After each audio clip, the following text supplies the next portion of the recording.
Hey everyone, Peter Zeihan here, coming to you from a snowfield just above Littleton, Colorado. Today we are going to continue with the demographic series and discuss East Asia.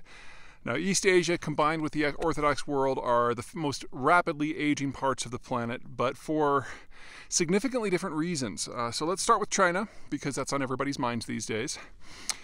China supposedly has 1.4 billion people, and it is the most rapidly aging workforce in recorded history according to Chinese stats.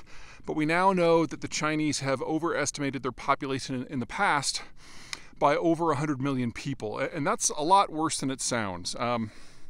China as a modern entity was really not founded until after the conclusion of the Cultural Revolution in the 1970s, specifically when Mao had his summit with Richard Nixon, and then following on the partnership between Jimmy Carter and Deng Xiaoping, who was Mao's successor.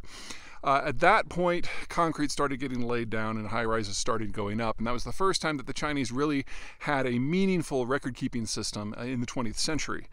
But where there are records, there is money, and how you completed your records determined who got the money. So specifically, the first time in the intake system for the Chinese Communist Party where the government really became fully aware of you as a person is when you entered primary school, typically at age 4 to 6.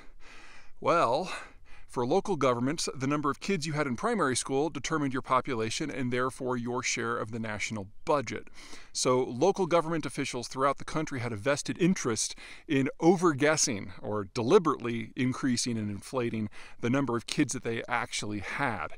That means that the overestimation of numbers really didn't begin until 1980. And that all of the 100 million missing people in China are age 40 and under. So you're talking the most important part of the workforce. You're talking about pretty much everyone who has kids. You're talking about where most of the private consumption happens. And this is now probably a third less than the Chinese thought initially. But it's that second piece, the childbearing years thing, that's the real hit. Because now there are not enough people in China aged 45 and under to even theoretically regenerate the population to a structure that would be more sustainable. So I've always believed that this was going to be the last decade of the Chinese system. It can happen faster. If you've been following my work, you know that when it comes to agriculture and energy and finance and government, there are other reasons to believe that this is the end.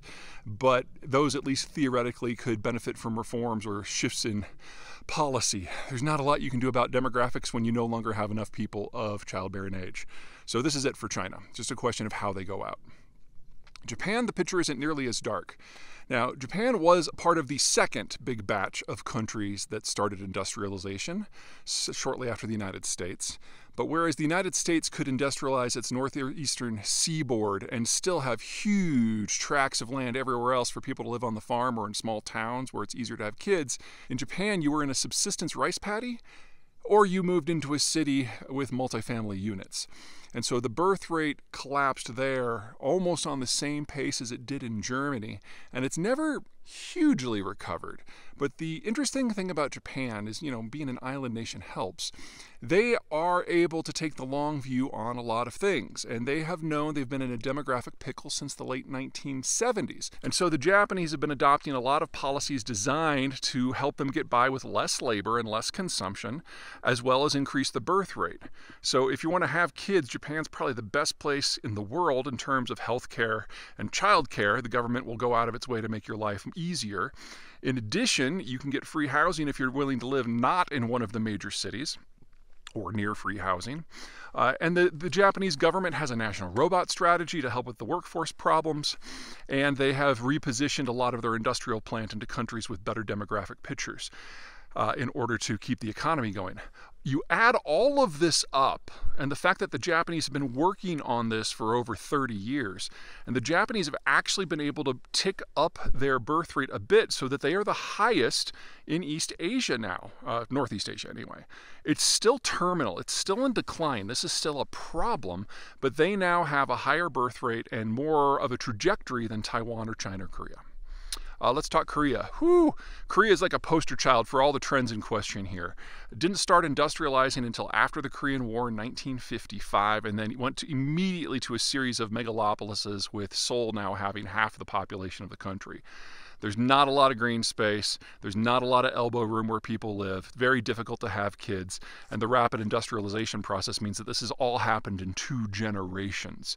And so Korea's has a full inverted pyramid with more people in their 60s than their 50s and their 40s and their 30s and their 20s and their teens and their children.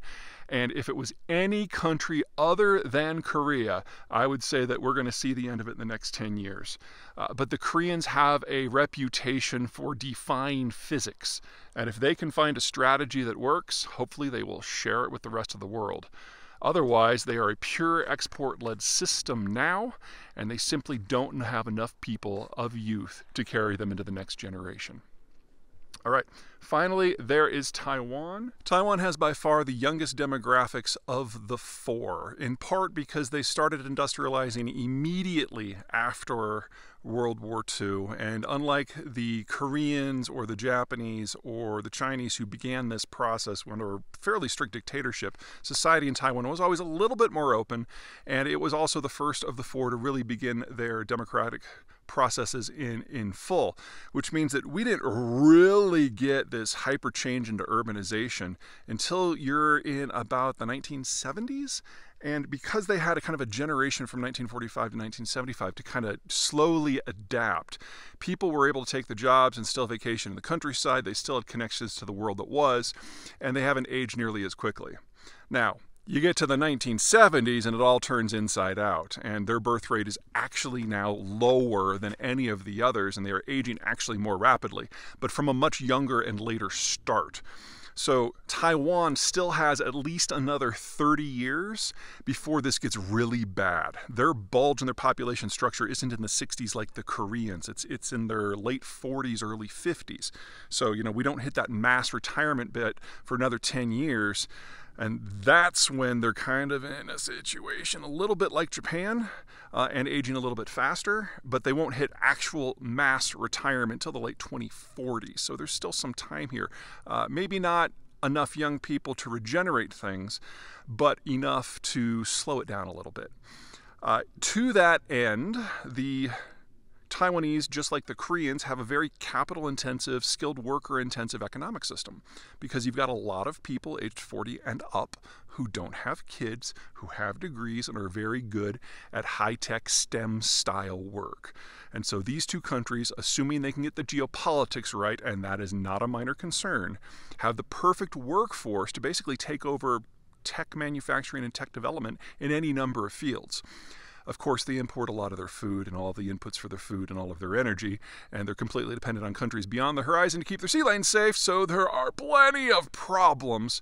But at least for the Taiwanese, the demographic question is not the imminent bus right in front of them like it is for Korea or China. All right, that's it for me for now. I think our next one is going to be on Southeast Asia, which is one of the better stories. Until then.